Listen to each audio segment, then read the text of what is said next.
Welcome back to Iron Fate Stories. Is everything going well for you today, everyone? Today, I'm bringing you an incredibly exciting and thrilling story about bikers. If you enjoy it, please like, share, and subscribe to get notified about the latest stories. Enjoy watching. My chest hurts when I breathe. Hell's Angel. Found a little girl dying on a snowy bench. What happened next will make you cry. The ancient pickup truck groaned as Vince guided it through the thickening snow. His massive hands, covered in faded tattoos, gripped the steering wheel tight enough to make his knuckles white.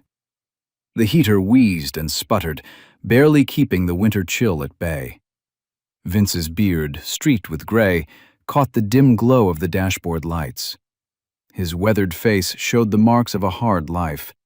Deep lines around his eyes, a scar above his right eyebrow, and a permanent furrow between his brows. The radio played an old country song, barely audible above the rumble of the engine and the howling wind outside. "Damn weather," he muttered, leaning forward to peer through the windshield. The wipers fought a losing battle against the heavy snowfall, creating brief windows of visibility before the white flakes took over again. Before you continue listening, please let me know where in the world are you watching from today. Now, back to the story. The grocery bags on the passenger seat rustled with each bump in the road. Just the basics, enough to keep him going for another week in his isolated cabin. Vince preferred it that way. After decades with the Angels, prison time, and too many bridges burned, solitude had become his only comfort. The truck's headlights cut through the darkness like dull knives, illuminating the snow-laden pine trees that lined the narrow road. Every few minutes, Vince had to slow down even more as gusts of wind threw sheets of snow across his path. His mind wandered to the warmth of his cabin, the wood stove that would be nothing but embers by now. The thought of throwing another log on the fire and settling into his worn leather armchair with a book was the only thing keeping him focused on the treacherous drive. The truck's radio crackled, the country music fading into static. Vince reached over and turned it off, leaving him alone with the engine's rumble and his thoughts. The silence felt heavy, pressing in on him from all sides, like the darkness beyond his headlights. He passed the old Miller farm, abandoned years ago, its broken windows staring out like empty eyes. The road curved sharply here, following the contour of the hill. Vince downshifted, the truck's engine protesting as he navigated the turn. That's when his headlights swept across something that didn't belong. A small, dark shape on a bench near the road. At first, he thought it might be a garbage bag someone had left out, or maybe some fallen branches. But as he drew closer, the shape became clearer through the curtain of snow. Vince's heart suddenly kicked against his ribs. His hands tightened on the steering wheel as recognition hit him like a physical blow. There, huddled on the old bus stop bench, was a small figure, a child. He hit the brakes harder than he meant to, the truck's tires fighting for grip on the snow-covered road. The vehicle slid slightly before coming to a stop, its headlights now fully illuminating the bench and its occupant. It was a little girl, curled up into a tight ball. Snow had collected on her like a blanket, suggesting she'd been there for some time. She wasn't moving. Vince's throat went dry. His chest felt tight, and his hands, which had been steady through countless dangerous situations over the years, began to tremble. He pulled the truck over to the side of the road, the engine's idle seeming unnaturally loud in the winter silence. For a moment, he sat frozen, staring at the small figure through the swirling snow. Then, without conscious thought, his hand moved to the door handle. The truck door creaked open, letting in a blast of frigid air that made Vince wince.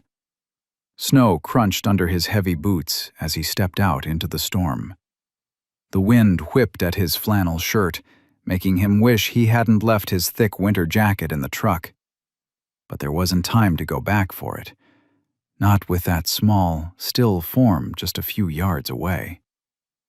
Each step toward the bench felt like walking through molasses.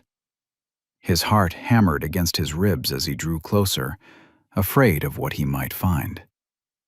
The street light above the bench flickered weakly, casting an eerie glow through the falling snow. "Hey!" he called out, his gruff voice barely carrying through the wind. "Kid, can you hear me?" No response. When he reached the bench, Vince's hands that had been in countless fights, worked on countless motorcycles, moved with unexpected gentleness. He brushed away the snow that had accumulated on the child's face, revealing pale skin that felt like ice beneath his calloused fingers. Her dark hair was dusted with white, her small features pinched with cold. She couldn't have been more than 6 or 7 years old. "Jesus," he muttered, noting her blue-tinged lips and the shallow rise and fall of her chest. Each breath seemed to be a struggle, coming in short, raspy gasps. Without hesitation, Vince shrugged out of his thick winter jacket, the one he'd just retrieved from his truck. The leather was still warm from his body heat as he carefully wrapped it around her tiny frame. She was so small that the jacket engulfed her completely, making her look even more vulnerable. "Stay with me, kid," he said, his voice rougher than usual. He could feel his own body starting to shake, though whether from the cold or fear, he wasn't sure. This close, he could see dark circles under her eyes and hollow cheeks that spoke of more than just tonight's ordeal. Vince fumbled for his cell phone, his trembling fingers making it hard to grip. The screen glowed bright in the darkness as he dialed 911, leaving smudges of melted snow on the display. 911, what's your emergency?" The dispatcher's voice came through, clear and professional. I found a little girl," Vince stammered, surprising himself with the crack in his voice. He cleared his throat and continued. "She's unconscious, freezing cold, on the old Miller Road by the abandoned bus stop. Please, she needs help, fast." The dispatcher asked him more questions about the girl's breathing, her pulse, her approximate age. Vince answered as best he could, his eyes never leaving the child's face. He held the phone with one hand while the other kept checking her pulse, terrified it might stop under his fingers. "Help's coming," he told her softly, though he wasn't sure she could hear him. "Just hang in there, little one. You're gonna be okay." His voice cracked slightly on the last word, betraying an emotion he hadn't felt in years, fear for someone else. In the distance, sirens began to wail, their sound carrying through the snow-filled air. The noise grew steadily louder, piercing the winter night with its urgent cry. Vince had never been so relieved to hear that sound in his life. "You hear that?" he murmured to the unconscious child. "You're gonna be okay, little one. Hang in there." He kept his hand on her wrist, counting each faint pulse beat like a prayer as the sirens drew closer. Red and blue lights cut through the falling snow, painting the white landscape in alternating colors. 2 paramedics jumped out of the ambulance, their movements quick and practiced as they grabbed their equipment. Their boots crunched against the fresh snow as they rushed toward Vince and the little girl. "Sir, we'll take it from here," the first paramedic said, a woman with kind eyes and steady hands. Her partner, a younger man, was already setting up a portable oxygen tank. Vince's arms tightened instinctively around the small bundle wrapped in his jacket. For a moment, he couldn't make himself let go. The girl seemed so fragile, so defenseless against the world. "Sir?" the paramedic repeated gently. "Right, sorry," Vince mumbled, carefully transferring the child onto their stretcher. His jacket stayed wrapped around her. He couldn't bring himself to take it back. The paramedics worked quickly, checking her vitals and placing an oxygen mask over her tiny face. "How long has she been out here?" the male paramedic asked, while attaching monitoring equipment. "Don't know," Vince answered, his voice rough. "Just found her like this." He ran a hand through his beard, now wet with melting snow. The sight of the girl, dwarfed by medical equipment, made his chest tight. "Good thing you did find her," the female paramedic said, securing the stretcher straps. "Much longer out here." She didn't finish the sentence. She didn't need to. They wheeled her toward the ambulance, and Vince stood rooted to the spot, watching them load her in. The female paramedic turned back to him. "Are you family?" "No, just found her. Would you like to follow us to the hospital? The police will need a statement." Vince nodded, already heading back to his truck. The drive to the hospital felt both too long and too short. His hands gripped the steering wheel tight enough to make his knuckles white, his mind replaying the image of the girl's blue-tinged lips and shallow breathing. The emergency room was bright and sterile, a sharp contrast to the dark, snowy night outside. Vince's heavy boots squeaked against the polished floor as he paced back and forth in the waiting area. His imposing figure drew nervous glances from other patients, but he barely noticed them. After what felt like hours, a doctor approached him. She was a middle-aged woman with tired eyes and graying hair pulled back in a neat bun. "Mr. Calhoun?" she asked, consulting her clipboard. "You brought in the young girl?" "Yeah," Vince said, stopping his pacing. "How is she?" "She's stable now, but her condition is serious. She has severe asthma complicated by pneumonia. It appears she's been sick for several days without treatment." The doctor paused, her expression growing more concerned. "We've been trying to locate her family, but there's something you should know." Vince's stomach clenched. "What is it?" "She had a medical ID bracelet on her wrist. Her name is Abigail, and she's 6 years old. But when we tried contacting the listed emergency numbers, none were in service. We've checked with local authorities and—" The doctor sighed. "There's no record of any family members who can claim her."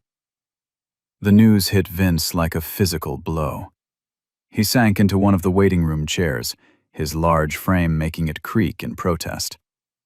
The thought of that little girl, Abigail, alone in the world, sick and abandoned, made something deep inside him ache.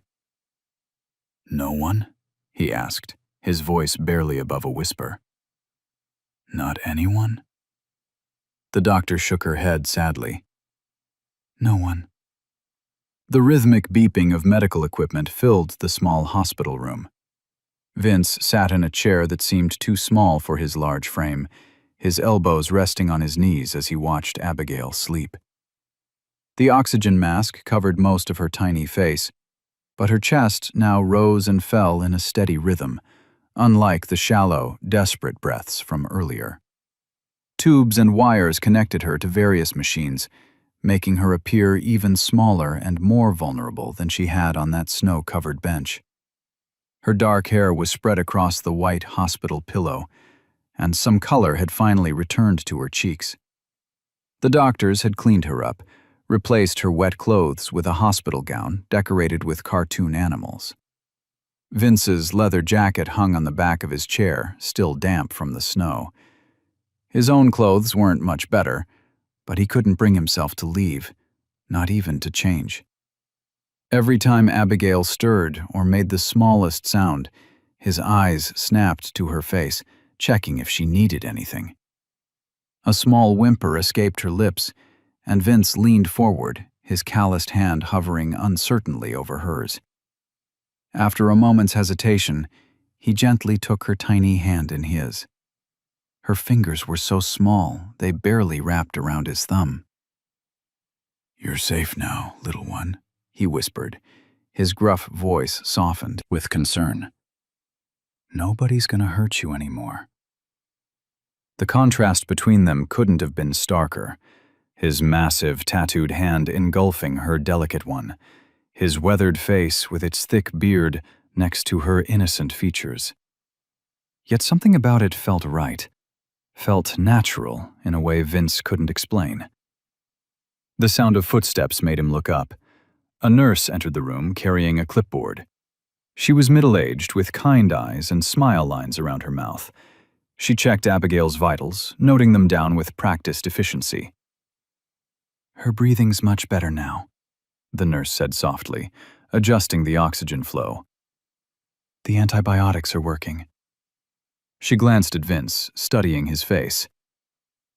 "You've been here for hours. Most people who find stranded children don't stay this long." Vince shifted uncomfortably in his chair, but didn't let go of Abigail's hand. "Couldn't just leave her alone," he muttered. The nurse nodded, as if confirming something to herself. She pulled up another chair and sat down across from him. "Mr. Calhoun, I need to discuss something with you." She kept her voice low to avoid disturbing Abigail. "We've contacted social services, but they're overwhelmed right now. All the emergency foster homes are full, and the nearest group home is 3 counties away." Vince's grip on Abigail's hand tightened slightly. The nurse noticed and continued. "We can't keep her here much longer. Once she's stable enough to be discharged, she needs somewhere to go." She paused, watching his reaction carefully. "Would you consider taking temporary custody of her? Just until we can find a more permanent solution?" The question hit Vince like a physical blow. Him? Take care of a child? His mind raced with all the reasons why this was a terrible idea. His past, his lifestyle, his complete lack of experience with kids. But when he looked at Abigail's peaceful face, something inside him shifted. He started, his voice rough with emotion.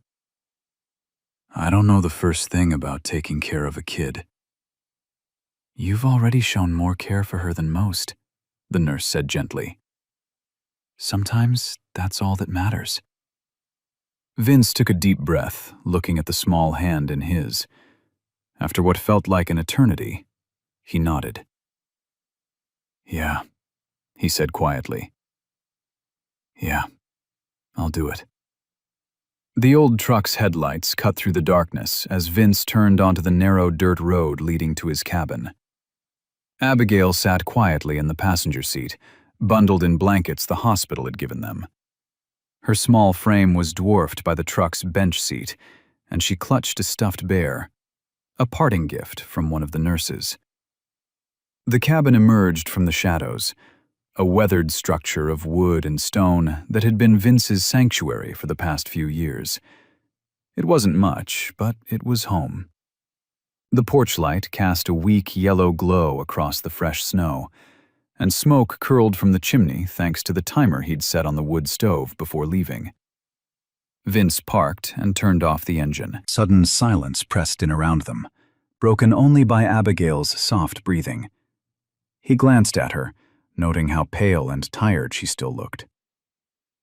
"We're here," he said, trying to make his deep voice gentler. "Let me carry you inside, okay?" Abigail nodded, her eyes huge in her small face. Vince climbed out and walked around to her side, opening the door carefully. She didn't resist when he lifted her, blankets and all. She weighed almost nothing in his arms, and he found himself holding her a bit tighter, protective. The cabin's door creaked as he shouldered it open. The interior was sparse but clean. A main room with a kitchen area, a worn leather couch, and a stone fireplace. A narrow hallway led to 2 bedrooms and a bathroom. Everything seemed different now, viewed through the lens of bringing a child into this space. "It ain't much," Vince said gruffly, suddenly aware of how bare and unwelcoming it might seem to a little girl. "But it's warm and dry." The wood stove had done its job. The cabin was comfortably warm. Vince carried Abigail down the hall to the spare room he used for storage. He'd cleared it out earlier, with help from a neighbor, making space for the few things they'd bought on their way from the hospital. A small bed, some clothes, basic necessities. He set her down gently on the bed, which was made up with new sheets covered in colorful butterflies. Abigail looked around the room, her eyes taking in the bare walls and simple furniture. She seemed so small, so lost in this unfamiliar place. "You must be tired," Vince said, helping her take off her shoes. She nodded, her movements slow and drowsy from the medication the doctors had given her. He helped her lie down and tucked the blankets around her, making sure she was warm enough. "Thank you," she whispered, her voice barely audible. It was the first thing she'd said since leaving the hospital. Vince's throat tightened. "You're welcome, little one. Try to get some sleep now." He sat in the chair beside her bed, watching as her eyes grew heavy and finally closed. The room fell into silence, broken only by the occasional pop from the wood stove and the whisper of wind outside. After a while, Abigail stirred in her sleep. Her face scrunched up, and she made a small, distressed sound. "Mama?" she called out softly, her voice breaking even in sleep. "Mama, please." The words hit Vince like a physical blow. He leaned forward, his large hands awkwardly adjusting the blankets around her shoulders. His weathered face, usually set in hard lines, softened as he watched her. The weight of her loss, of her complete aloneness in the world, settled heavy in his chest. He reached out hesitantly and brushed a strand of hair from her forehead, his touch gentle despite his calloused fingers. The early morning light crept through the cabin's frost-covered windows. Vince had barely slept, spending most of the night checking on Abigail. The temperature had dropped significantly, and now his breath came out in visible puffs as he moved through the living room. He knelt by the wood stove, his joints creaking in protest. The metal door squeaked as he pulled it open and carefully arranged kindling and smaller logs inside. His large hands, covered in faded tattoos, worked with surprising gentleness as he struck a match and held it to the dry bark. The flame caught quickly, and soon the wood began to crackle. A soft sound from down the hall made him pause. Vince rose slowly, his boots quiet against the wooden floor as he made his way to Abigail's room. The door was slightly ajar, just as he'd left it. Abigail lay curled up under the pile of blankets, her dark hair spread across the pillow. Her breathing seemed easier than the night before, less labored, though still not entirely normal. The medication from the hospital was helping, but she had a long way to go. Her small face was still too pale, her cheeks flushed with the remnants of fever. She stirred again, her eyelids fluttering. Vince froze, not wanting to startle her. But she didn't wake, just shifted slightly and settled back into sleep. He watched the steady rise and fall of her chest, remembering how shallow and irregular it had been when he'd found her in the snow. The room felt cold. Vince quietly retrieved another blanket from the closet and carefully draped it over her. His movements were awkward, uncertain. Everything about this situation made him feel like his hands were too big, too rough for such delicate work. Back in the living room, the fire had caught properly. Warmth slowly began to spread through the cabin as Vince settled into his old leather armchair. The flames danced behind the stove's glass door, casting shifting shadows on the wall. His eyes were drawn to his hands, resting on the chair's worn arms. The knuckles were scarred, the skin marked with the stories of his past. Bar fights, motorcycle accidents, and worse things he tried not to think about anymore. These weren't the hands of someone who should be taking care of a child. the weight of responsibility pressed down on him like a physical thing. He'd spent decades running from it, living life on his own terms, answering to no one. The patch on his old leather jacket, now hanging by the door, had been his only real commitment, and even that he'd walked away from in the end. Now there was Abigail, sick and alone, depending on him. The thought made his stomach twist. What did he know about taking care of a kid? He couldn't even remember the last time he'd had a proper conversation with a child. The closest thing to parenting he'd done was mentoring rookie riders in the club, and that had usually ended in someone getting arrested or worse. The fire popped loudly, making him jump. Vince leaned forward, elbows on his knees, and stared into the flames. His past stretched out behind him like a long, dark road, filled with mistakes and regrets. He'd never stuck around when things got tough, never stayed in one place long enough to put down roots. Running had become as natural as breathing. But now, with that little girl sleeping down the hall, running wasn't an option. For the first time in his life, Vince felt truly trapped. Not by external forces, but by something inside himself. Something that wouldn't let him walk away from Abigail, even though every instinct told him he wasn't cut out for this.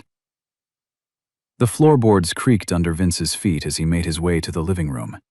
The sun hadn't risen yet, but a dim gray light filtered through the windows. He'd managed to doze off in his chair for a few hours, his neck now stiff from the awkward position. As he rounded the corner, he stopped short. Abigail sat cross-legged on the floor near the wood stove, wrapped in the blanket he'd given her earlier. The fire's glow played across her small face as she stared into the flames, lost in thought. She looked so tiny there, drowning in the oversized blanket, her dark hair messy from sleep. When she noticed him, her lips curved into a slight smile, tentative but genuine. Something shifted in Vince's chest, an unfamiliar warmth that had nothing to do with the fire. He cleared his throat, trying to shake off the feeling. "You're up early, kid," he said, his gruff voice barely above a whisper. The room felt different with her in it, less empty somehow. Abigail nodded but didn't speak. Her eyes followed him as he moved to check the fire, adding another log carefully. The wood settled with a soft crack, sending sparks dancing up the chimney. She pulled the blanket tighter around her shoulders, and Vince noticed her slight shiver. "Cold?" he asked, already moving to grab another blanket from the stack he'd pulled out last night. She nodded again, and he draped it over her shoulders with clumsy gentleness. His massive hands looked almost comical next to her small frame. The silence stretched between them, but it wasn't uncomfortable. Vince found himself grateful she wasn't one of those chatty kids he sometimes encountered at the grocery store. He could handle quiet. "Guess we should get some breakfast in you," he said finally, running a hand through his beard. "Doctor said you need to keep your strength up." In the kitchen, Vince rummaged through his cabinets. He didn't keep much food around, living alone, but he found some oatmeal and figured that would do. As he worked at the stove, he could hear Abigail's soft footsteps behind him. She'd followed him into the kitchen, blankets and all, settling into one of the wooden chairs at his small table. The oatmeal bubbled gently as he stirred it, adding a splash of milk and some sugar he'd forgotten he had. The morning light was stronger now, filling the kitchen with a soft glow. He could feel Abigail watching him, and when he glanced over his shoulder, she was studying him with those serious eyes of hers. "Are you my daddy?" The wooden spoon clattered against the pot as Vince's hand jerked in surprise. The question hung in the air, heavy and unexpected. His throat felt tight suddenly, and he kept his eyes fixed on the oatmeal, stirring mechanically. He cleared his throat, still not looking at her. "I'm just a friend, kid." just someone trying to help out. The words felt wrong as soon as they left his mouth, but he couldn't take them back. He busied himself with the oatmeal, pretending he couldn't feel those eyes still watching him, pretending the word "daddy" hadn't just punched him straight in the gut with a force he never saw coming. The automatic doors of Wilson's general store slid open with a soft whoosh. Vince stood there for a moment, his massive frame taking up most of the entrance. Beside him, Abigail looked even tinier than usual, still wearing the oversized sweater he'd found for her at his cabin. Her small hand was wrapped in his, and he could feel its warmth against his calloused palm. "Right," he muttered, more to himself than to her. "Clothes first, I guess." The children's section felt like foreign territory. Racks of tiny clothes in bright colors stretched before him, and he had no idea where to start. A few other shoppers gave him sideways glances, a hulking tattooed man with a scraggly beard looking completely lost among the princess t-shirts and sparkly leggings. "What size are you?" he asked Abigail, who just shrugged her shoulders. Vince ran a hand through his beard, feeling more out of his depth by the second. An elderly woman stocking shelves nearby must have noticed his distress. "How old is she?" she asked kindly, though Vince noticed she kept her distance. "6, he replied gruffly. "Try the 6X section over there," she pointed, then hurried away. Vince grabbed a few pairs of jeans, some t-shirts, and a warm jacket. He held up each item against Abigail, who stood patiently as he tried to guess if they would fit. When he reached for a bright pink dress, she wrinkled her nose and shook her head. Instead, she pointed to a simple blue one with white polka dots. "Good choice," he said, adding it to their cart. The food section wasn't any easier. Vince was used to buying for himself, mostly frozen dinners and canned goods. But kids needed proper food, right? He stared at the fresh produce, completely overwhelmed. "What do you like to eat?" he asked Abigail. She thought for a moment. "Apples," she said softly. "And peanut butter sandwiches." Vince grabbed apples, bread, and peanut butter, adding them to their cart. He threw in some carrots and oranges, too, figuring kids needed vegetables and stuff. The cart filled up quickly as he tried to think of everything a child might need. Toothbrush, hairbrush, soap that didn't smell like motor oil. At the checkout counter, Vince fumbled with his wallet. The total was more than he'd spent in one go in a long time, and his thick fingers felt clumsy as he counted out the bills. He could feel people watching him, probably wondering what a man like him was doing buying little. Girls' clothes and fruit snacks. Abigail stood beside him, her eyes fixed on his face with complete trust. She didn't seem to notice or care about the stares they were getting. To her, he was just the man who had saved her, who was trying his best to take care of her. Looking down at her, Vince felt something shift inside him. His hands steadied as he finished counting out the money.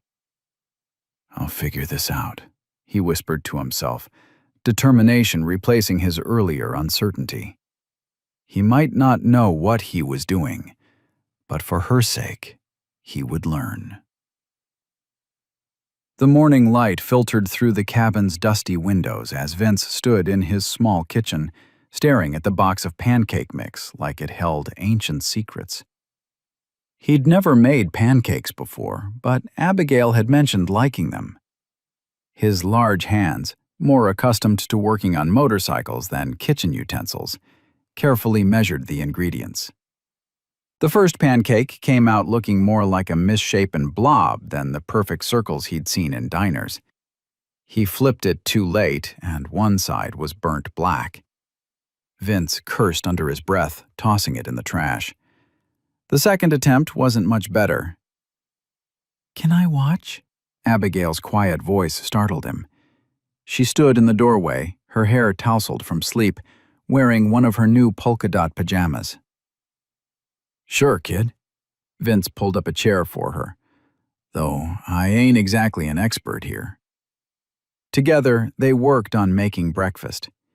Abigail sat on her knees in the chair, pointing out when bubbles formed on the pancake's surface, the signal to flip them. By the fifth try, they actually looked decent. The days fell into a pattern. Vince learned that Abigail needed her inhaler twice a day, and he set alarms on his phone to remind him. He figured out that she slept better with a nightlight, so he rigged up a small lamp in her room. When her cough lingered, he propped her up with extra pillows, just like the doctor had shown him. During the afternoons, they'd sit in the living room. Vince would try to read to her from the few children's books he'd bought, his gruff voice stumbling over words like hippopotamus and extraordinary. Abigail would sometimes correct him, and he'd grunt in acknowledgement, secretly grateful for the help. One particularly cold evening, they sat on the worn leather couch. The fire crackled in the wood stove, casting warm shadows across the room. Vince held a book about a lost puppy finding its way home, reading slowly and carefully.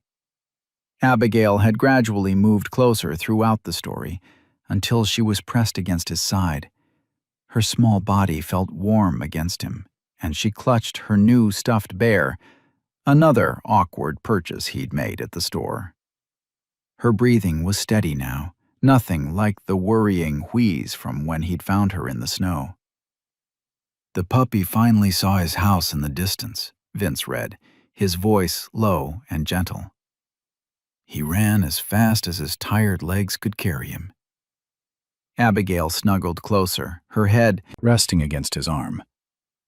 Her eyes were heavy with sleep, but she fought to keep them open, wanting to hear the end of the story. Vince felt something in his chest tighten, not the uncomfortable squeeze of anxiety he was used to, but something warmer, unfamiliar. As he finished the last page, he noticed Abigail had fallen asleep. She looked peaceful, her face relaxed and trusting. Carefully, as if handling something incredibly fragile, Vince scooped her up in his arms. Her head naturally found its place against his shoulder, and she sighed contentedly in her sleep.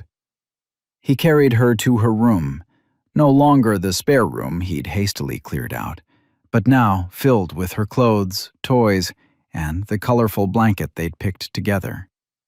Gently, he laid her down and pulled the covers up to her chin. The nightlight cast a soft glow across her face, and for a moment, Vince just stood there, watching her sleep. In the quiet of the room, Vince felt a peace settle over him that he hadn't known in years. It was strange and new, but somehow felt right. The afternoon sun streamed through the cabin windows as Vince sat cross-legged on the floor, watching Abigail carefully count spaces on the board game they'd bought yesterday.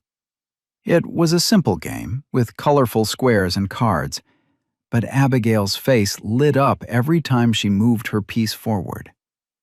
1, 2, 3? She touched each square with her finger, her tongue poking out in concentration. 4! I get to pick a card! Vince couldn't help but smile as she reached for the deck with her small hands. He'd never been much for board games, but seeing her excitement made something warm bloom in his chest. His own piece, the blue one, because Abigail had insisted on having the red, sat several spaces behind hers. "Draw 2 cards," Abigail read slowly, beaming. "That means I get to go again." "Sure does, kid." Vince watched as she carefully selected her next card. The fire crackled in the wood stove, and the cabin felt warmer than it had in years. Not just from the heat, but from something else, something he couldn't quite name. A sharp knock at the door cut through their peaceful afternoon.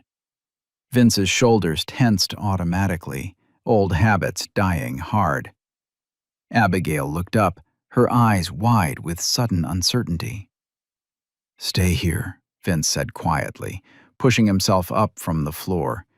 His knees cracked. He wasn't used to sitting on the ground for so long. He moved to the door, his stockinged feet silent on the wooden floors. Through the window, he could see a woman standing on his porch. She wore a neat brown coat and carried a clipboard, looking official in a way that made his stomach clench. He opened the door, positioning himself to block the view inside. "Mr. Calhoun," the woman's voice was professional but kind. "I'm Maggie Thompson from Child Protective Services." She held up an ID badge. "May I come in? I need to discuss Abigail's situation with you."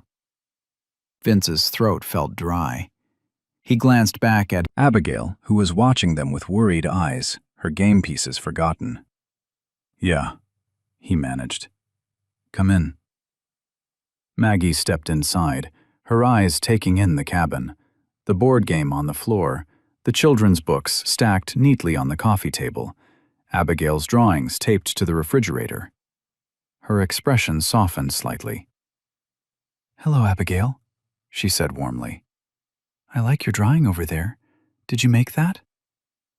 Abigail nodded silently, moving closer to Vince until she was partially hidden behind his leg.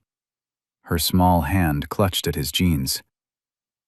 "Mr. Calhoun, I need to speak with you privately," Maggie said. "It's about Abigail's case." Vince nodded stiffly. "Kid, why don't you go read in your room for a bit?" His voice came out rougher than he intended. Abigail looked up at him, her eyes full of trust that made his heart ache. She gathered her stuffed bear and walked to her room, glancing back once before closing the door.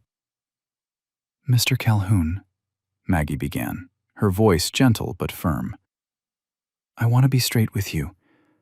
The state is conducting a search for any of Abigail's extended family members. It's standard procedure in cases like this." The words hit Vince like a physical blow. He'd known, somewhere in the back of his mind, that this couldn't last forever. But hearing it said out loud made his stomach twist painfully. "We appreciate everything you've done for her," Maggie continued. "But you should be prepared for the possibility that we might locate relatives who could claim custody." Vince stood there, his fists clenched at his sides, trying to keep his voice steady. "She's doing good here. She's getting better." "I can see that," Maggie said softly. "But I need you to understand the situation. I'll be back soon with any updates on our search." She paused, looking at him with sympathy. "Try to prepare yourself, Mr. Calhoun. And prepare her, too." The morning light filtered through the cabin windows as Vince helped Abigail with her breakfast. She'd gotten stronger over the past few days, her cheeks showing more color, her appetite returning. She carefully spooned cereal into her mouth, swinging her legs under the kitchen table. A car door slammed outside. Vince's head snapped up, and he moved to the window. Maggie's familiar figure emerged from her car. But she wasn't alone. A tall, broad-shouldered man with gray hair followed her, his face set in hard lines. "Stay here, kid," Vince said quietly, his stomach nodding. "Finish your breakfast." He opened the door before they could knock. Maggie's expression was apologetic, professional. "Mr. Calhoun," she said, "this is Paul Davidson. He's Abigail's maternal grandfather." Paul stepped forward, his weathered face examining Vince with barely concealed disdain. He wore work boots and a heavy jacket, his demeanor as rough as Vince's own. But there was something else there, a sort of entitled anger that set Vince's teeth on edge. "Where's my granddaughter?" Paul demanded, trying to look past Vince into The cabin. "She's eating breakfast," Vince said, his voice low and controlled. "Maybe we should talk out here first." "Mr. Davidson has come forward to claim custody of Abigail," Maggie explained, her voice gentle but firm. As her biological grandfather, he has certain rights we need to discuss. Rights? Paul's voice rose. She's my blood, my daughter's child. What rights does this stranger have? Vince's hands clenched at his sides. I found her. I've been taking care of her. Playing house, you mean? Paul sneered. Look at you. What do you know about raising a child? You think a few weeks of feeding her makes you family? Mr. Davidson, Maggie interjected. Please, this isn't helping. Inside the cabin, a small voice called out. Vince? Abigail appeared in the doorway, her spoon still in her hand. Her eyes widened at the sight of the strangers. Paul's expression changed instantly. Abigail, he said, his voice softer but still carrying an edge. I'm your grandpa, your mama's daddy. Abigail stepped back, moving closer to Vince's leg. Her small hand found his jeans, clutching the familiar fabric. The gesture wasn't lost on Paul, whose face darkened. See what you've done, he accused Vince. Made her afraid of her own family. This isn't right. She belongs with real family, not some... He gestured at Vince's tattoos, his rough appearance. Not some biker playing pretend. The words hit Vince like physical blows. Every doubt he'd had about his ability to care for Abigail came rushing back. He looked down at her small face, saw the trust in her eyes, and felt his heart twist. Mr. Davidson, Maggie said firmly, this isn't the time or place. We need to handle this properly, through the proper channels. But Paul wasn't finished. I won't have my granddaughter living in some cabin in the woods with a stranger. She needs stability, proper schooling, a real home. Vince stood there, silent, feeling Abigail's grip tighten on his leg. Everything he'd built with her over these weeks, the trust, the routine, the quiet moments of connection, suddenly felt fragile, temporary. Paul's words echoed in his head. Real family, proper home, stability. All the things he wasn't sure he could provide. We'll need to set up a formal meeting, Maggie was saying, but her voice seemed distant. Discuss the situation properly, with all parties involved. Vince looked down at Abigail again, saw the fear in her eyes, and felt his resolve wavering. Maybe Paul was right. Maybe he was fooling himself, thinking he could be what she needed. Vince stared at the official-looking envelope on his kitchen table, his coffee growing cold beside it. The morning sun cast long shadows across the wooden surface, making the court summons seem even more ominous. Abigail was still asleep in her room, peaceful and unaware of the storm brewing around her future. His large hands trembled slightly as he picked up the paper again. The legal language was confusing, full of words he barely understood, but the message was clear enough. He had to appear in court to determine Abigail's custody. In 2 weeks, a judge would decide if he was fit to be her guardian. Vince? Abigail's sleepy voice came from the hallway. She rubbed her eyes, clutching her worn teddy bear. What's that paper? Vince quickly folded the summons and tucked it into his shirt pocket. Nothing important, kiddo. How about some breakfast? But his mind was racing as he made her toast and scrambled eggs. What could he offer as evidence that he should keep her? He lived in a remote cabin, had a criminal record, and no steady job besides the occasional mechanical work he did for neighbors. Paul's words echoed in his head. Proper schooling, a real home. Later that afternoon, while Abigail napped, Vince made a call to a lawyer recommended by Maggie. The conversation was brief and direct. Mr. Calhoun, the lawyer, James Miller, said, I'll be honest, this won't be easy. But if you're serious about fighting for custody, I'll help you build your case.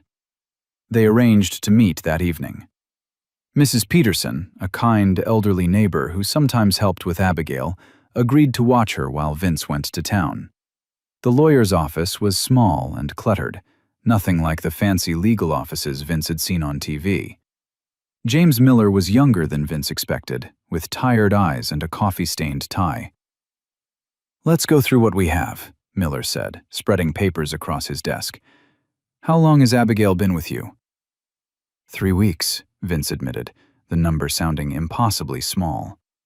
Miller nodded, making notes.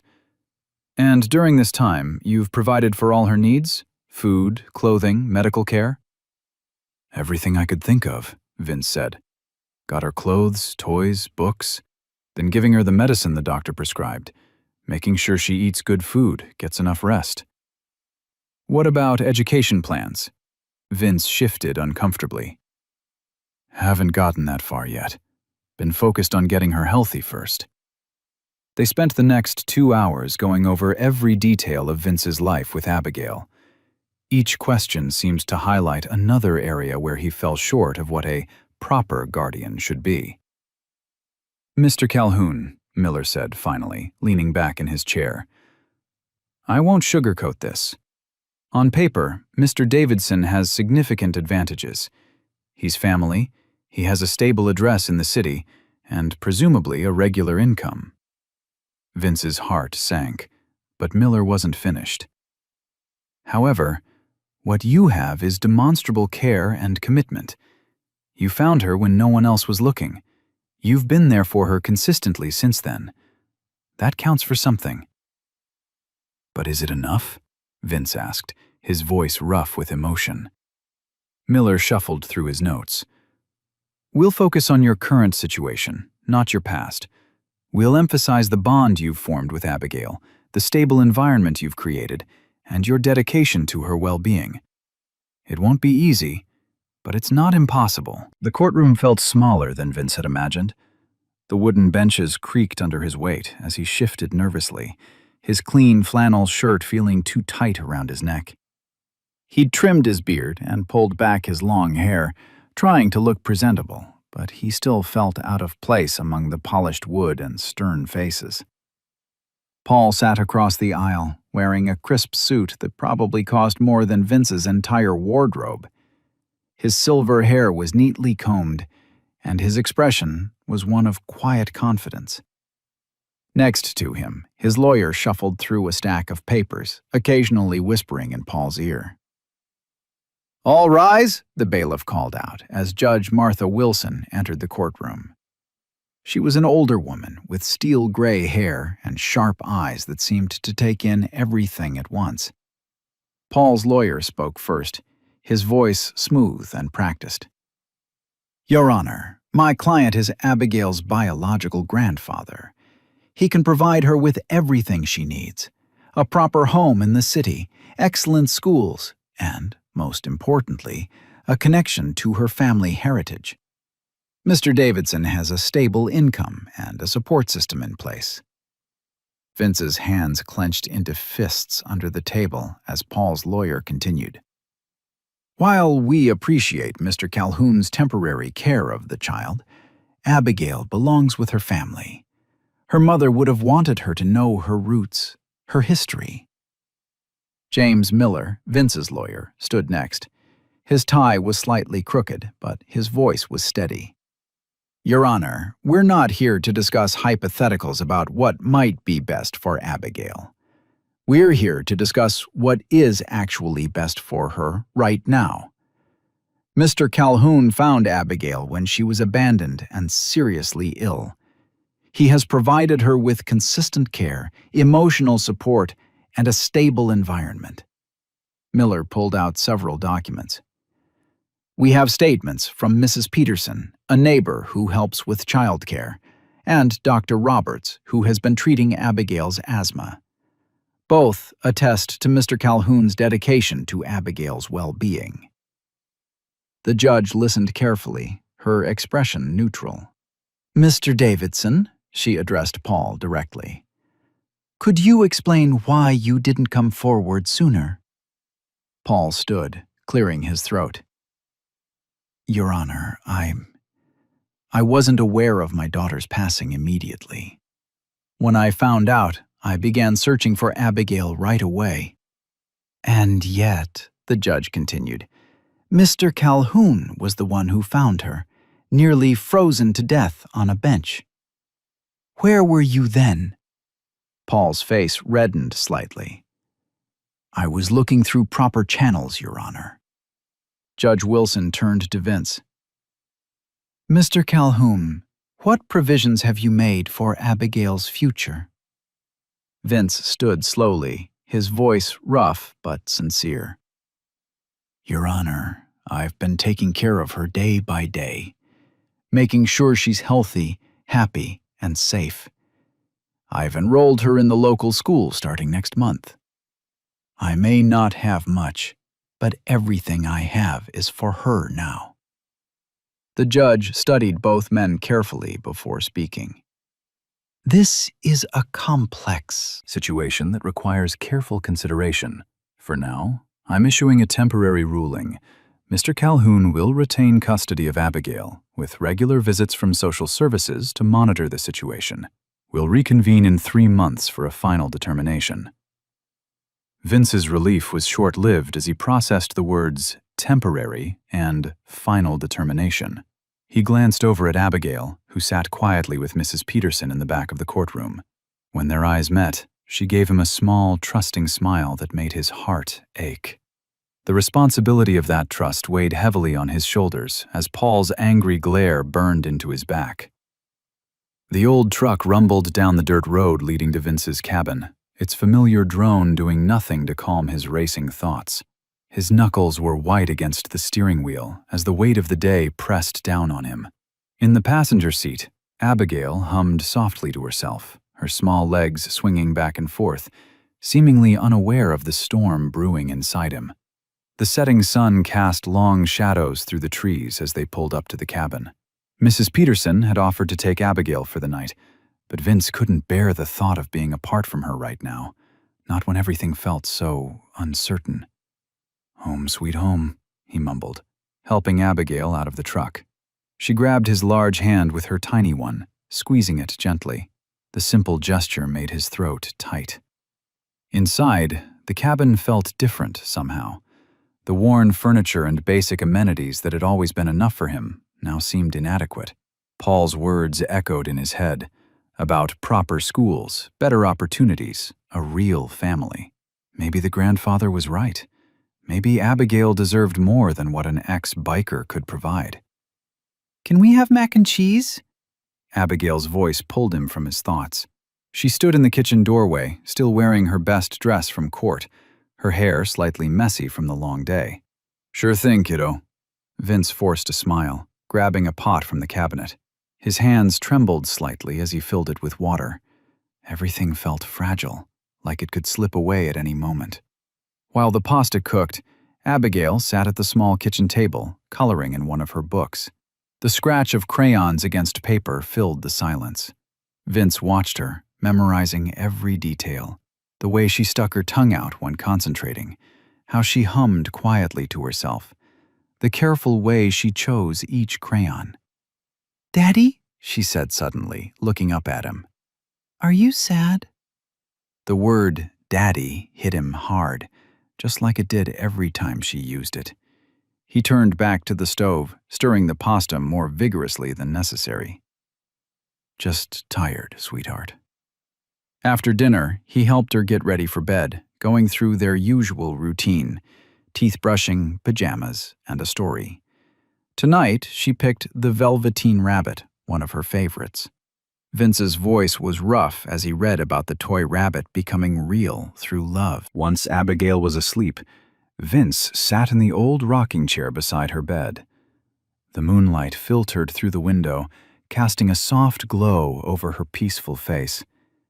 His chest ached as he watched her breathe, remembering how close he'd come to losing her that snowy night when he first found her. The temporary ruling felt like a ticking clock. 3 months. 3 months to prove he could be what Abigail needed. The thought of her being taken away, of her calling someone else daddy, made him feel physically ill. "I'm not much," he whispered in the darkness, his voice barely audible. "I ain't got fancy things or a big house. But I love you, kid, more than I ever thought I could love anything." His eyes burned as he watched her sleep, remembering her trust in him, her small hand in his, her smile that made everything else fade away. Vince leaned forward in the chair, his massive frame seeming to shrink under the weight of his worry. But beneath the fear and uncertainty, something else was growing. Determination. He might not have much to offer, but he had love, and he had fight. And for Abigail, he'd use every bit of both. The letter arrived on a Tuesday morning, its official courthouse seal glaring up at Vince from the kitchen table. His coffee grew cold beside it as he stared at the words, reading them over and over until they blurred together. The final hearing was scheduled for next week. 7 days. That's all he had left before everything could change. Abigail sat in the living room, carefully arranging her stuffed animals for their morning tea party. The sound of her quiet chatter with her toys drifted through the cabin, making Vince's heart clench. He'd gotten used to these little moments, her imagination turning their simple cabin into magical worlds of adventure and joy. "Mr. Bear wants more sugar," she called out, completely unaware of the letter that threatened to tear their world apart. "Coming, sweetheart," Vince answered, his voice rougher than usual. He pushed himself up from the kitchen chair, his legs feeling heavy as lead. Walking to the living room, he watched as Abigail carefully poured imaginary tea into tiny plastic cups. She looked up at him with those big, trusting eyes. "Daddy, you can be the dragon protecting our castle." The word protecting hit him like a punch to the gut. What kind of protector was he if he couldn't even guarantee she'd still be here next week? His hands, covered in faded tattoos and old scars, trembled slightly as he lowered himself to the floor beside her. Later that afternoon, while Abigail napped, Vince drove into town. The courthouse loomed before him, its stone steps and imposing columns a stark reminder of his powerlessness. He parked his truck, but couldn't bring himself to get out right away. Through the windshield, he watched people coming and going. Lawyers in suits, families holding hands, court officials carrying stacks of papers. Each person represented a life being changed within Those walls. Decisions being made that would alter futures forever. Finally, Vince stepped out of his truck. The autumn air was crisp, carrying the scent of fallen leaves and wood smoke. He remembered the first time he'd brought Abigail home, how scared he'd been of messing everything up. Now, months later, he was terrified of losing everything he never knew he wanted. Standing at the bottom of the courthouse steps, Vince thought about their morning routines, how he'd learned to make her favorite breakfast, the way she insisted on wearing her rain boots even on sunny days, their nightly ritual of reading stories until she fell asleep. He thought about her nightmares and how she'd reach for him in the dark, trusting him to keep the monsters away. The memory of finding her on that snowy bench felt like a lifetime ago. She'd been so small, so cold, so alone. Just like he had been, though in a different way. Together, they'd found something neither of them had before. A real family.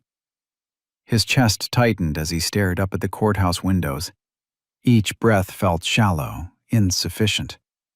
The thought of walking into that building next week, of possibly walking out without the right to call himself Abigail's father anymore, made him feel like he was drowning on dry land. A young family passed by, a little girl about Abigail's age skipping between her parents. The sight made Vince's vision blur. He turned away, his massive frame seeming to shrink under the weight of his fears. 7 days. 7 more days to prove he deserved to be Abigail's father, even though he couldn't shake the feeling it wouldn't be enough. The morning of the hearing dawned cold and gray. Vince adjusted his borrowed tie for the 100th time, the stiff collar of his only dress shirt feeling like it might choke him. In the mirror, he barely recognized himself. Clean-shaven, hair neatly combed, looking more like a banker than a former biker.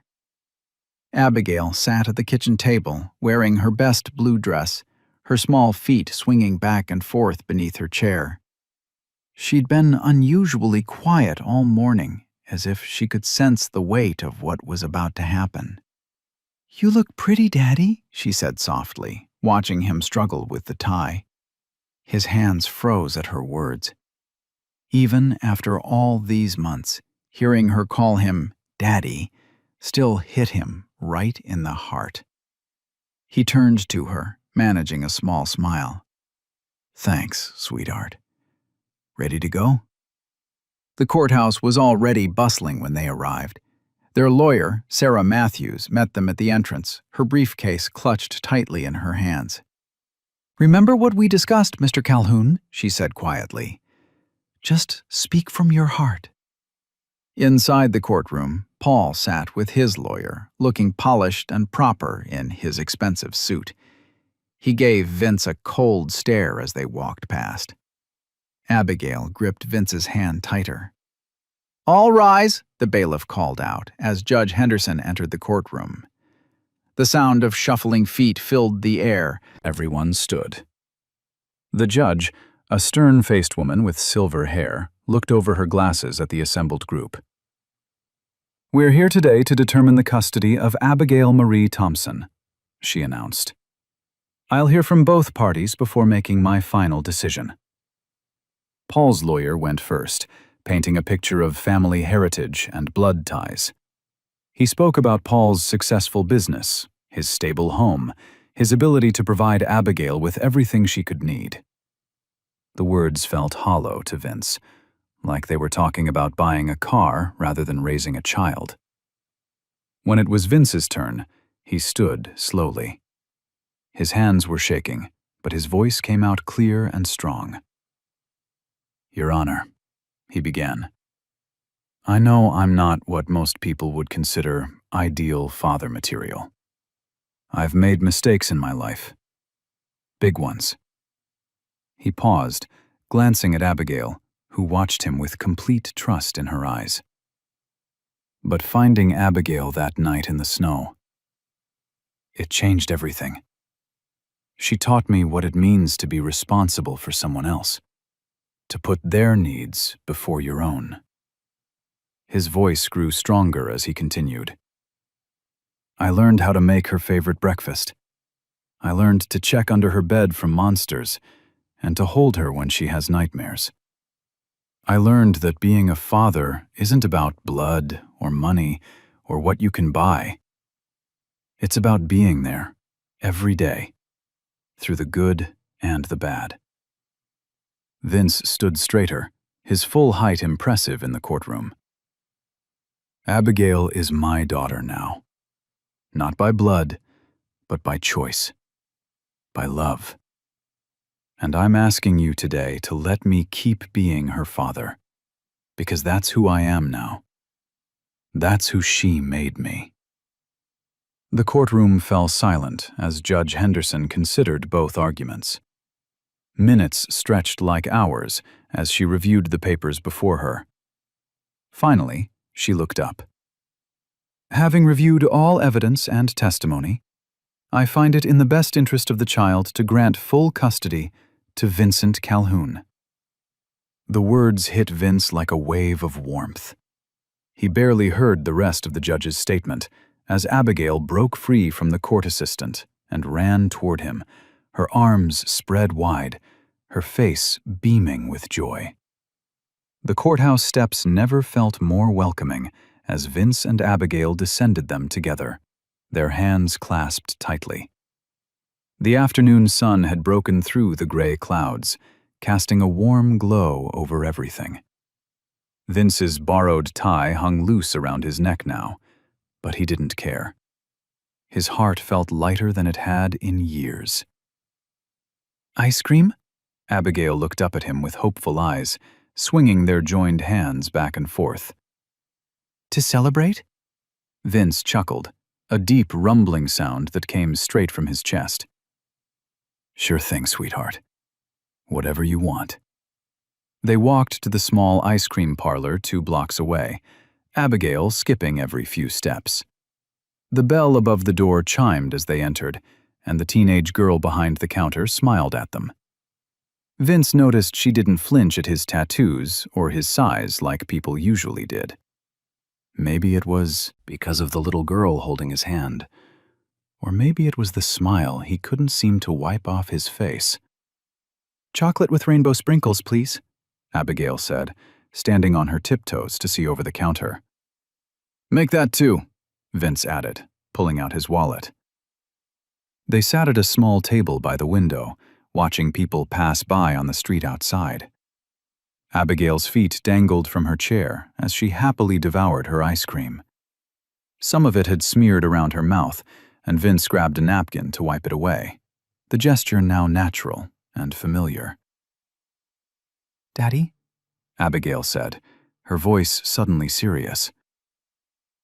"We're really family now, right? Forever?" Vince's throat tightened. "Yeah, kiddo. Forever. No one's gonna change that." She nodded, satisfied with his answer, and went back to her ice cream. Vince watched her, still amazed at how this little girl had completely transformed his life. The man he'd been before finding her in the snow seemed like a stranger now. After finishing their treats, they headed home in Vince's old truck. Abigail hummed along to the radio, making up words when she didn't know the real ones. The familiar road to their cabin felt different somehow, like they were truly going home for the first time. The cabin welcomed them with its weathered wooden walls and slightly crooked chimney. Inside, Vince started preparing dinner while Abigail set the table, something that had become their routine over the past months. She carefully placed the plates and forks exactly where they should be, her tongue sticking out in concentration. "Almost ready," Vince called from the kitchen, stirring the pot of spaghetti sauce. He'd learned to cook a few decent meals since Abigail came into his life, and pasta had become their favorite. The kitchen was warm and filled with the smell of garlic and tomatoes. Vince served the food onto their plates, while Abigail poured them each a glass of milk. They sat down together at their small table, the same one where they'd shared their first meal months ago, when everything was uncertain and new. Now, looking across at his daughter, officially and forever, Vince felt complete. Abigail twirled spaghetti around her fork, getting more sauce on her face than in her mouth, and grinned at him. Vince smiled back, his heart full to bursting with love and gratitude for this unexpected gift of family he'd been given. The morning sun filtered through the kitchen window as Vince flipped pancakes on the griddle. He'd gotten pretty good at making them perfectly round, just the way Abigail liked them.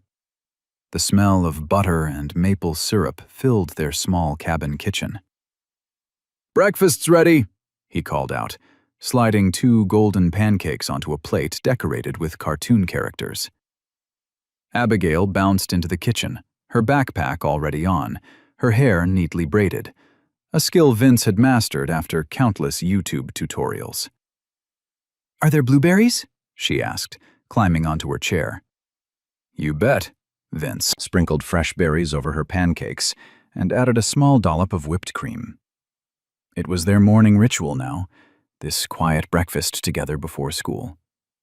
The drive to Riverside Elementary had become one of Vince's favorite parts of the day. Abigail would chat about her friends, her teachers, and whatever book they were reading in class. His old truck, once a symbol of his solitary life, now carried lunchboxes, school projects, and the endless chatter of a 6-year-old. "Remember," he said as he pulled up to the school drop-off zone, "I'll pick you up at 3. "I know, Daddy." Abigail leaned over to give him a quick hug before hopping out. "Don't forget we have to work on my science project tonight." Vince watched her skip toward the school entrance, her pink backpack bouncing with each step. Other parents waved to him now, no longer intimidated by his tattooed arms or gruff appearance. Ms. Thompson, Abigail's teacher, even smiled warmly as she greeted students at the door. The afternoons were filled with homework at the kitchen table. Vince discovered he had a knack for math, helping Abigail work through her addition and subtraction problems. Science was trickier, but they tackled it together, learning about plants and animals through the simple experiments in her textbook. Their evenings always ended the same way. After dinner and dishes, they'd settle into the worn armchair by the fireplace.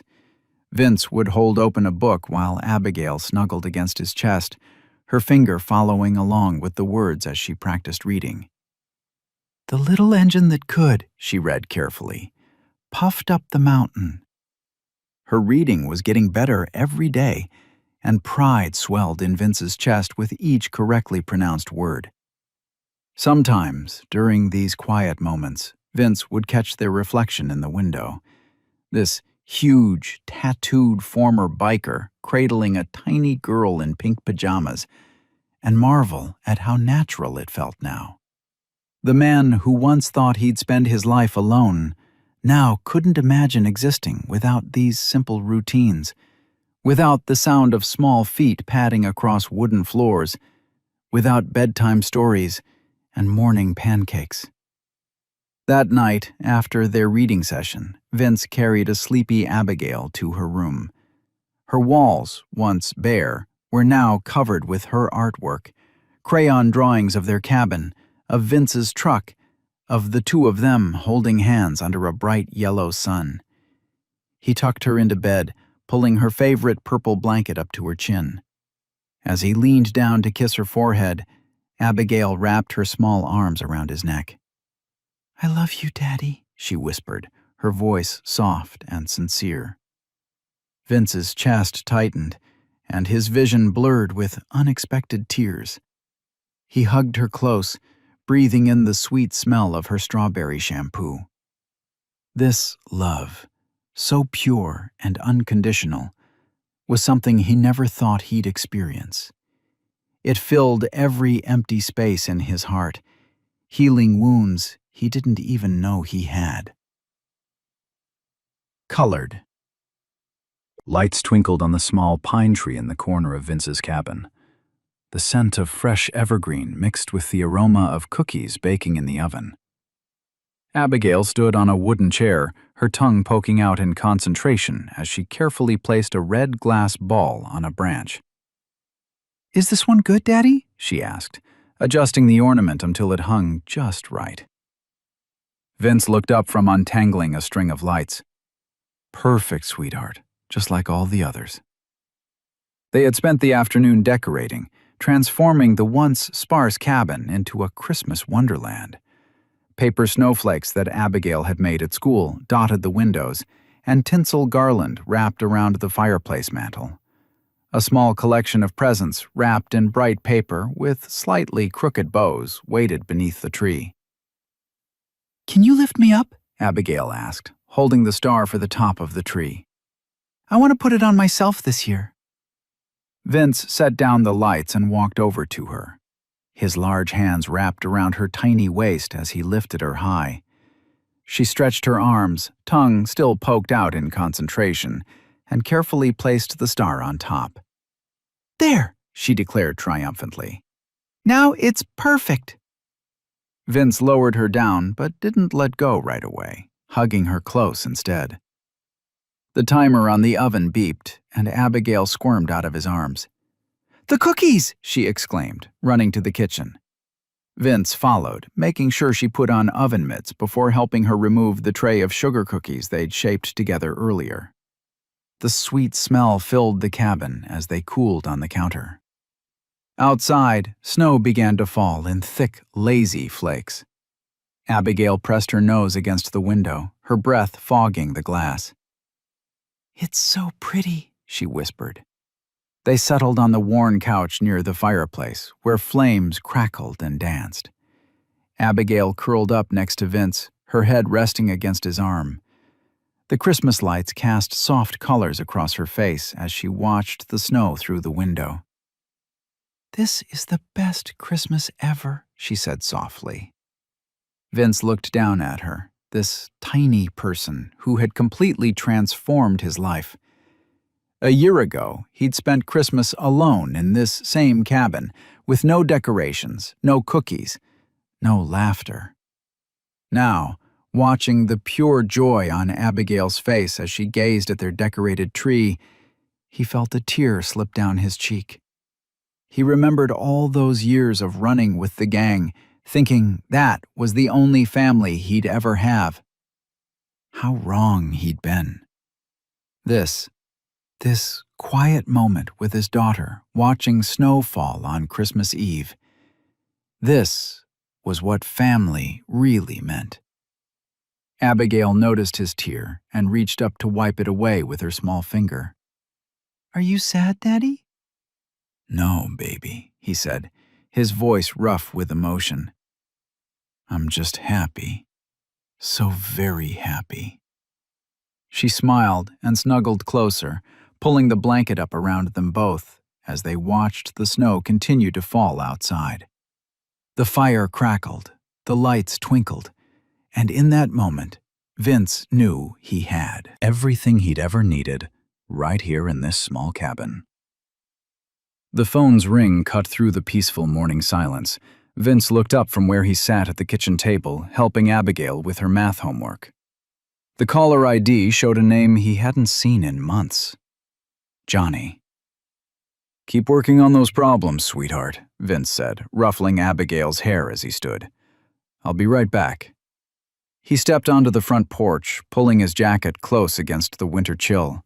His breath came out in white puffs as he answered the call. "Big V!" Johnny's familiar gravelly voice boomed through the speaker. "Man, it's been too long. How you holding up in that hermit cabin of yours?" Vince leaned against the porch railing, watching as a pair of cardinals flitted between the snow-covered trees. "I'm good, Johnny. Real good, actually." "Something's different," Johnny said after a pause. "Your voice, you sound happy?"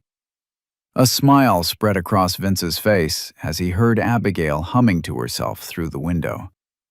"Yeah, well, things have changed quite a bit since we last talked."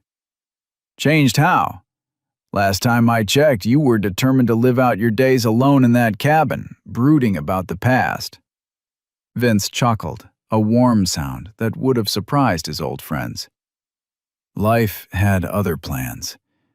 I've got a daughter now, Johnny. Her name's Abigail." The line went quiet for a moment. "A daughter? You?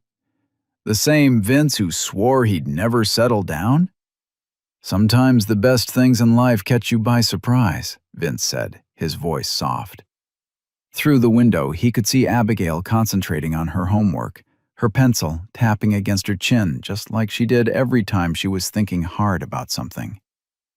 "Tell me about her," Johnny said, genuine curiosity in his voice. "She's amazing, Johnny. Smart as a whip, kind-hearted, brave." Vince's chest swelled with pride. "Found her in a snowstorm last winter, nearly frozen. Now I can't imagine life without her." "Never thought I'd hear Big V talking like a proud papa," Johnny teased, but there was warmth in his voice. "Sounds like she's been good for you." "She saved me, Johnny. All those years running with the gang, thinking we were family." Vince shook his head. "This is what real family feels like. This is what I was meant for." "You always did have a soft heart under all that leather and attitude," Johnny said. "Remember how you used to sneak food to that stray cat behind the clubhouse?" Vince laughed, remembering. "Yeah, well, don't go spreading that around. Got a reputation to maintain." Through the window, Abigail looked up and waved at him, holding up her completed homework with a proud grin. Vince waved back, his heart full. "Listen, Johnny, I should get going. Abigail's waiting on me to check her math homework." "Math homework?" Johnny whistled. "Man, you really have gone domestic." "Wouldn't have it any other way," Vince said, and he meant it. "Take care of yourself, Big V.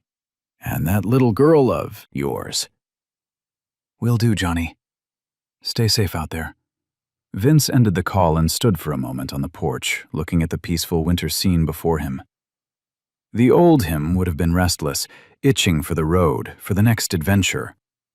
But now, all he wanted was to go back inside, sit next to his daughter, and help her understand fractions. He slipped the phone into his pocket, a small smile playing on his lips. For the first time in his life, he felt like he was exactly where he was supposed to be. The crunch of tires on gravel broke the peaceful afternoon silence. Vince looked up from where he sat with Abigail, reading her favorite storybook. Through the window, he saw a familiar truck pulling up to the cabin. His muscles tensed as he recognized Paul's weathered face behind the steering wheel. "Stay here, sweetheart," Vince said softly, marking their place in the book. Abigail nodded, clutching her stuffed bear closer. Vince stepped onto the porch just as Paul climbed out of his truck. The older man looked different somehow, less rigid, more uncertain. His shoulders slumped slightly as he approached the steps. "Wasn't expecting to see you," Vince said, keeping his voice neutral despite the protective instinct rising in his chest. Paul stopped at the bottom of the steps, his hands shoved deep in his coat pockets. "I know. I probably should have called first." Through the window, Abigail watched them, her small face pressed against the glass. Paul's eyes drifted to her, and something flickered across his face. Regret, perhaps, or longing. The expression was gone as quickly as it appeared. "She looks just like her mother," Paul said quietly. His voice cracked slightly on the last word. Vince shifted his weight, uncertain. "You want to come in? It's cold out here." Paul nodded, following Vince into the cabin. The warmth inside was a stark contrast to the tension between the two men. Abigail stayed in her chair, watching them with wide eyes. "Hi, Grandpa Paul," she said softly, her voice barely above a whisper. Paul's tough exterior cracked a little more. "Hi, Abigail." He looked around the cabin, taking in the children's drawings on the fridge, the neatly organized school books on the table, the collection of stuffed animals on Abigail's bed in the corner. "You've done good here," Paul said finally, turning to Vince. "Better than I could have." Vince remained silent, waiting. He could sense there was more coming. Paul ran a hand through his gray hair, looking older than Vince had ever seen him. "I came here today because I needed to see for myself. And to tell you something." He moved to sit in one of the kitchen chairs, his movements heavy with what seemed like the weight of years. "I wasn't there for my daughter, Abigail's mother. I was always too busy, too caught up in my own life. By the time I realized what I'd lost, it was too late." Abigail watched her grandfather with solemn eyes, still clutching her bear. "I thought..." Paul's voice wavered. "I thought taking Abigail would give me a second chance, make up for what I didn't do for her mother. But watching you with her..." He gestured around the cabin. "You're giving her everything I couldn't, everything I'm still not ready to give." Vince felt the tension in his shoulders begin to ease. "Paul..." "No, let me finish," Paul interrupted. "I'm not here to fight anymore. I'm here to tell you that I was wrong. You might not be blood, but you're more of a father to her than I could ever be." He stood up slowly, looking at Abigail with eyes that shimmered with unshed tears. "I'm sorry, little one. Your daddy's right here, and he's doing a fine job." The words hung in the air, heavy with meaning. Paul moved toward the door, pausing with his hand on the knob. "Take care of her, Vince. She deserves the best." The morning sun painted the town's main street in warm, golden light as Vince walked hand in hand with Abigail. Her small fingers wrapped tightly around his calloused hand, and she skipped alongside him with boundless energy. The sight of them together still turned heads, the towering, tattooed ex-biker and the tiny girl with bouncing pigtails, but Vince no longer noticed the stares. "Can we get ice cream, Daddy?" Abigail asked, pointing to the small parlor on the corner. Her eyes sparkled with hope, and Vince felt his heart melt a little more. "Sure thing, Princess," he said, his gruff voice softened by affection. "But after lunch, okay?" They made their way to the local diner first, where Mary, the waitress, greeted them with a warm smile. She'd gotten used to their weekly visits and already knew their order by heart. "The usual?" she asked, pen poised over her notepad. "Grilled cheese for the little lady and a burger for Dad?" Vince nodded, watching as Abigail carefully colored the children's menu with crayons. 6 months ago, he would have laughed if someone had told him he'd be having regular lunch dates with a 6-year-old. Now, it felt as natural as breathing. While they waited for their food, Vince observed the changes in Abigail. Her cheeks were fuller now, pink with health, and her eyes sparkled with life. Gone was the frightened, frozen child he'd found on that bench. In her place was a happy, chattering little girl who trusted him completely. "Look, Daddy!" Abigail held up her drawing, a somewhat lopsided house with 2 stick figures standing in front. "That's our cabin, and that's us." "It's beautiful, sweetheart," Vince said, carefully taking the drawing. He'd need to make space on the fridge among the growing collection of artwork. After lunch, they kept their ice cream promise. Abigail chose strawberry with extra sprinkles, while Vince stuck to plain vanilla. They sat on a bench in the town square, watching pigeons waddle past and people going about their day. "Remember when you first came to live with me?" Vince asked softly, wiping ice cream from Abigail's chin with a napkin. "I was scared I wouldn't know how to take care of you." Abigail looked up at him with those wise eyes that sometimes seemed too old for her young face. "But you did take care of me," she said simply. "You're the best daddy ever." A lump formed in Vince's throat.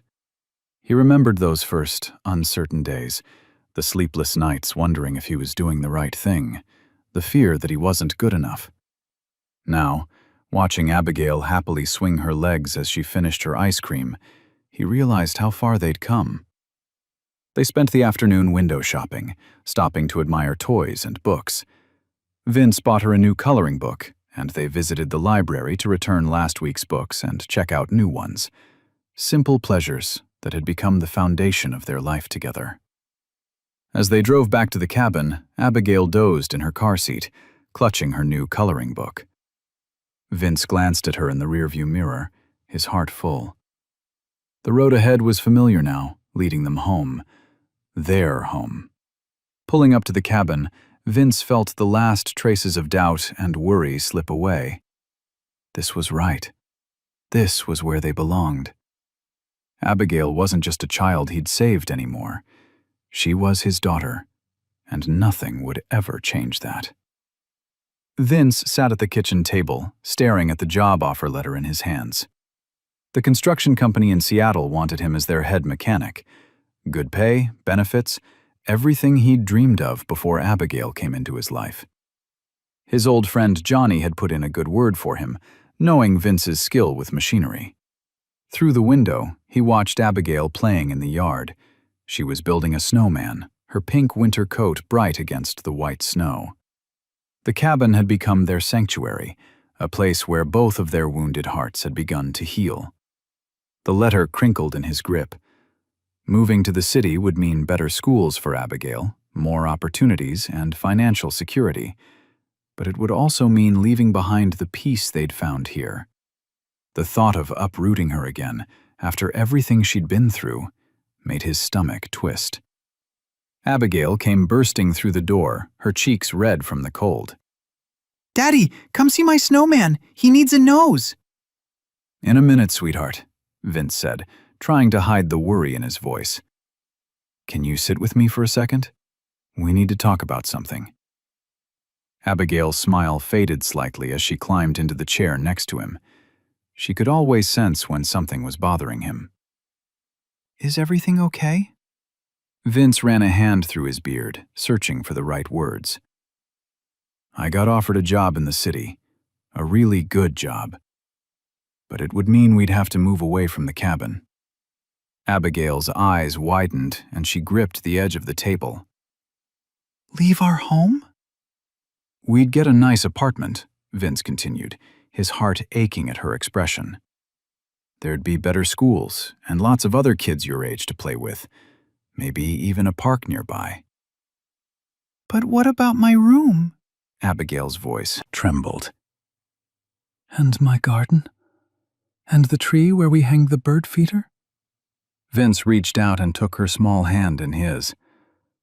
"I know it's a big change, but sometimes changes can be good. What do you think?" Abigail was quiet for a long moment, her face scrunched in thought. Then she looked up at him with those eyes that could see straight through to his soul. "Are you happy here, Daddy?" The question caught him off guard. "Of course I am, Princess." "Then why do we need to go?" She squeezed his hand. "I don't want a different home. I want our home." Vince looked around the cabin, at the crayon drawings covering the fridge, the pile of books by the fireplace, the measuring marks on the doorframe showing Abigail's growth. Every corner held a memory of their life together. "You know what?" he said, pulling her onto his lap. "You're right. We don't need to go anywhere." "Really?" Hope brightened her face. "Really?" Vince reached for the letter and folded it carefully. "We've got everything we need right here." Abigail threw her arms around his neck, and Vince held her close. The job offer might have looked good on paper, but nothing could compare to the life they'd built here. Their happiness wasn't measured in dollars or opportunities. It was in the quiet moments, the shared laughter, the peace they'd found together. "Now," he said, setting her down, "what was that about a snowman needing a nose?" The winter sun hung low in the sky, casting long shadows across the snow-covered ground. Vince and Abigail stepped out into the crisp evening air, their boots crunching in the fresh powder. Steam rose from their breath as they walked hand in hand, moving away from the warmth of their cabin.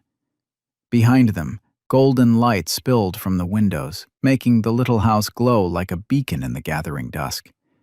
Smoke curled from the chimney, carrying the scent of pine and wood fire into the cold air.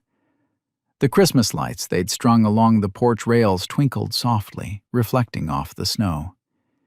Vince felt Abigail's small hand squeeze his larger one. Her pink mittens were a stark contrast against his weathered work gloves.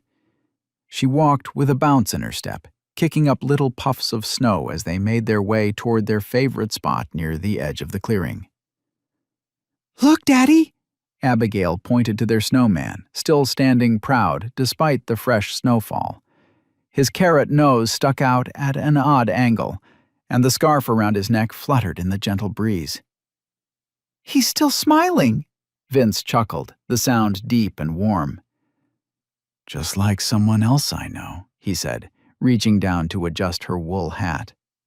The movement revealed the tattoos on his wrist, peeking out from under his jacket sleeve. Remnants of his old life that seemed to matter less and less each day. They stood together in comfortable silence, watching as the last rays of sunlight painted the sky in soft pinks and purples. The forest around them was peaceful, the bare branches of the Trees dusted with white. This was their sanctuary, their piece of the world where the past couldn't touch them. Vince thought about how far they'd come. Just months ago, he'd been a lonely man, hardened by life and his own mistakes. Then he'd found a little girl in the snow, and everything had changed. The custody battles, the doubts, the fears, they'd weathered it all together. The cabin behind them wasn't much. The porch still creaked, and the window in Abigail's room still stuck sometimes when it rained. But it was home. Their home. The place where bedtime stories were read, where morning pancakes filled the air with sweetness, where two broken hearts had found healing in each other. Abigail tugged at his sleeve, her face tilted up toward him. Snowflakes caught in her eyelashes as she blinked. The trust in her eyes made his chest tight with emotion. Gone was the scared, sick little girl he'd found that winter night. In her place stood his daughter, strong and loved. I'm glad you found me, Daddy, she said softly, her words carrying clearly in the still evening air. Vince felt tears well up in his eyes, and for once he didn't try to hide them. He knelt down in the snow and pulled her into a tight embrace, holding her close. His little girl, his miracle, his second chance at life. In that moment, with the snow falling gently around them and their cabin glowing warmly behind them, Vince knew with absolute certainty that their new life had just begun. I hope you like this story. Please share what's your favorite part of the story and where in the world you are watching from. Have a wonderful day.